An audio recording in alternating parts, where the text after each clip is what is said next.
Yes. तो चलिए इस वीडियो को मैं प्ले करूंगा एक के बाद एक, फिर उसके बाद हम पॉज करेंगे क्योंकि मैंने पूरा रिस्पॉन्स बना के रखा है।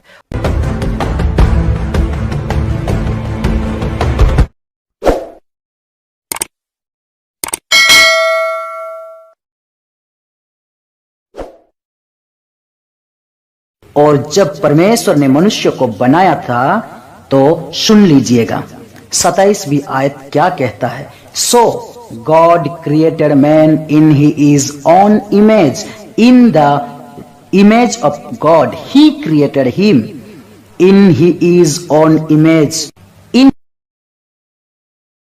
तो यहाँ पर जाने अनजाने में भाई साहब अपने आप को रिफ्यूट कर रहे हैं। जैसे मैंने कहा अपने आप को वो रिफ्यूट करेंगे, अपने आप को एक्सपोज करेंगे। अपने आप को उन्होंने रिफ्यूट कर लिया। कैसे? उन्होंने पहले क्या कहा कि हो सकता है किसी और को बोला होगा, लेकिन खुद वो वचन को स्क्रीन पर डालकर पढ़ रहे हैं। इससे साफ साफ साबित होता है कि ये जो लिख रहे हैं, जो पढ़ रहे हैं, उनको समझ में भी नहीं आ रहा है।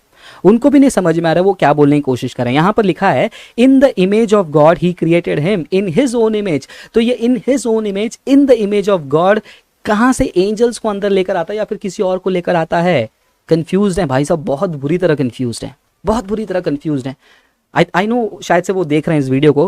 ब्रदर प्लीज मैं वापस से आपको इनवाइट करता हूं, लाइव आ जाइए, क्योंकि आप पीठ पीछे बहुत बहुत करते हो, बहुत ड्रामा करते हो पीठ पीछे। लाइव आ जाइए, जो सवाल पूछना है पूछिए बिंदास, मैं लाइव बैठूंगा। जो सवाल आपको ट्रिनिटी से पूछना है पूछिए।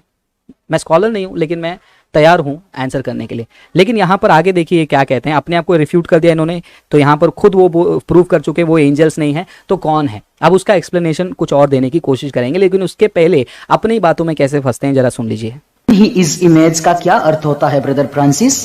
जो ही इज लिखा हुआ है ये सिंगुलर को दर्शाता है कि प्लूरल को दर्शाता है? इंग्लिश अगर समझ में ना आता हो तो ही सिंगुलर को दर्शाता है, समझ लेना। इन ही इज ऑन इमेज। देखा, अभी मुझे इंग्लिश का लेसन ले रहे हैं ब्रदर। वो कहते हैं कि मुझे इंग्लिश नहीं आती है।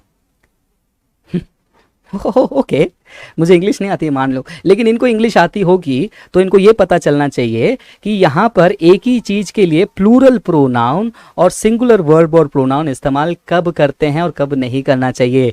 26वें वचन में प्लूरल इस्तेमाल किया है, फिर उसके बाद सिंगुलर इस्तेमाल किया गया है। यही तो हमारा ट्रिनिटेरियन आर्ग्यूमेंट है। ट्रिनिटेरियन आर्ग्यूमेंट क्या है? One being, three person, singular plural, फिर से सिंगुलर प्लूरल। जैसे रॉबर्ट मोरे का मैंने कोट पढ़ा, क्रिस्टीन ऑथर, वो क्या कहते हैं, जो ट्रिनिटी को मानते हैं उनके लिए ये प्रॉब्लम नहीं है। उनके लिए ये जरूरी है कि उनको प्लूरल भी दिखे, उनको सिंगुलर भी दिखे। अगर नहीं दिखे तो प्रॉब्लम है भैया ट्रिनिटेरियंस को। जिनको ये प्लूरलिटी और सिंगुलरिटी नहीं दिखती है तब हमको प्रॉब्लम आएगा। लेकिन आप लोगों को जो यूनिटेरियंस हैं, जो ट्रिनिटी को नहीं मानते हैं, उन लोगों को प्लूरलिटी नहीं दिखनी चाहिए, सिंगुलरिटी दिखनी चाहिए। और जब प्लूरलिटी दिखती है तब उस टाइम पे भाई सिलू ने क्या किया? हाँ एंजल्स होंगे, कोई और होगा। डिबेट में तो पवित्र आत्मा को पिता बना दिया, फिर भी दो व्यक्ति के बारे में प्रूव किया उन्होंने डिबेट में। लेकिन ये पुराना वीडियो तो उसके आधार पर भी मैं बात करूंगा। तो यहाँ पर आप देख रहे हो कितना कंफ्यूज हुए हैं और इनके फॉलोअर्स को भी कंफ्यूज कर रहे हैं। इसीलिए सीखने की इच्छा है तो सीखिए। मैं ऐसे ही वीडियो बनाने के लिए नहीं बैठता हूँ भैया, बहुत सालों की शिक्षा है, बहुत सालों की पढ़ाई है, तब जाकर मैं हिम्मत करता हूँ ऐसे सोशल मीडिया में आकर बातें करने के लिए, क्योंकि किसी को कंफ्यूज नहीं करना होता है जब हम खुद कंफ्यूज हो जाते हैं। ठीक है, तो यहाँ पर एक ट्रिनिटेरियन को क्या चाहिए? सिंगुलर भी चाहिए, प्लूरल भी चाहिए। क्या सिंगुलर और प्लूरल दोनों मुझे मिल रहा है? मैं खुश हूं। कैसे मिल रहा है? उत्पत्ति 1:26 कहता है let us make man in our image, in our likeness. कितने बार प्लूरल आया? तो हम ट्रिनिटेरियंस को प्रॉब्लम नहीं है। अगला ही वचन में यही तो वचन प्रूव कर रहा है कि वहां पर प्लूरलिटी दिखा रही है खुदा की, और खुदा बोल रहा है कि इन हिज इमेज, यानी कि खुद के अस्तित्व में। मतलब ये वचन ये साबित कर रही है the plural godhead is not three gods. ये तीनों अलग अलग गॉड नहीं है, एक ही गॉड है। वो ये 27 वचन में पता चल रहा है। समझ रहे हैं आप? ये प्लूरलिटी जो 26 में दिखाई जा रही है, किसी को ये कंफ्यूज नहीं होना चाहिए कि आओ अपने मनुष्य में बनाएंगे। जैसे माता यरूशलेम वाले कहते हैं ना कि वहां पर माता परमेश्वर भी थी जिसके स्वरूप में स्त्री को बनाया। उसके बारे में आगे हम बात करेंगे आने वाले दिनों में। तो यहाँ पर प्लूरलिटी भी है, सिंगुलरिटी भी है, बहुवचन भी है, एक वचन भी है। यही ट्रिनिटी की खासियत है। बहुवचन 3 व्यक्तित्व को दर्शाती है, एक वचन एक अस्तित्व को दर्शाती है, जो सिलू भाई नहीं समझ रहे हैं और नहीं समझना चाहते हैं। He created him, so God created man in his own image. In the image of God he created him, he created him. जब परमेश्वर खुद ये कह रहे हैं कि मैं एक ही खुदा है, तो उस यहां पर कहां पर कहा कि मैं एक ही खुदा हूं? इसको कहते हैं वापस से स्ट्रॉमैन आर्ग्यूमेंट। जो नहीं है उसको कहना, जो आर्ग्यूमेंट ही नहीं है उसको प्रस्तुत करके अपना पॉइंट साबित करना, उसको स्ट्रॉमैन कहते हैं, जो कि फिर से भाई ने किया। यहां पर मैं खुदा एक ही हूं करके खुदा ने, वो वचन उससे रिलेटेड ही नहीं है। आगे सुनिए। वचन की ज्ञान की कमी के नाते 3 टुकड़ों में बांटने की क्या जरूरत है? फिर से कहा 3 टुकड़ों में बांट दिया। ज्ञान की कमी हमें है, देख रहे हैं आप, 50 मिनट से देख रहे हैं। अब आगे खुद आप देखिए, पूरा उनका 16 मिनट का वीडियो, लेकिन अभी तक 5 मिनट ही पूरा हुआ है। आप क्या चाहते हैं कि मैं आगे भी कंटिन्यू करूं या फिर मैं यहाँ पर रोक कर वापस कभी लाइव आऊं? आप मुझे लाइव चैट में बताइए।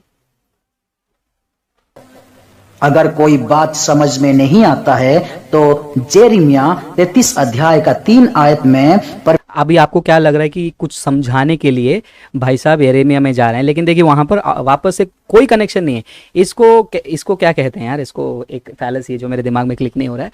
ये जो संबंध ही नहीं है वहां पर जाना, वहां पर जा रहे हैं। जैसे अयूब को बीच में लेकर आया और अयूब से ही मैंने प्रूव किया कि angels cannot be creator, जो उन्होंने अध्याय लिया उसी से मैंने प्रूव किया।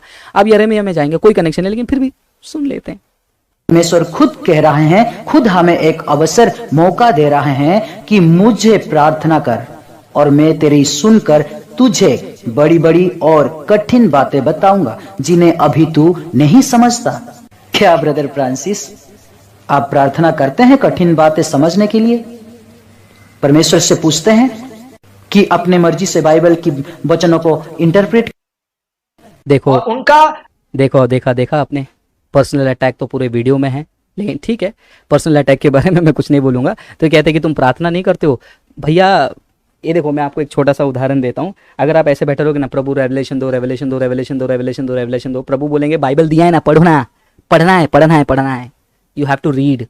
जब तुम पढ़ोगे नहीं, जब खाना सामने है, प्रार्थना करके क्या फायदा? खाना देने के लिए धन्यवाद करो, खाना उठा के खाओ। ज्ञान की कमी, इंग्लिश नहीं आती है, ठीक है।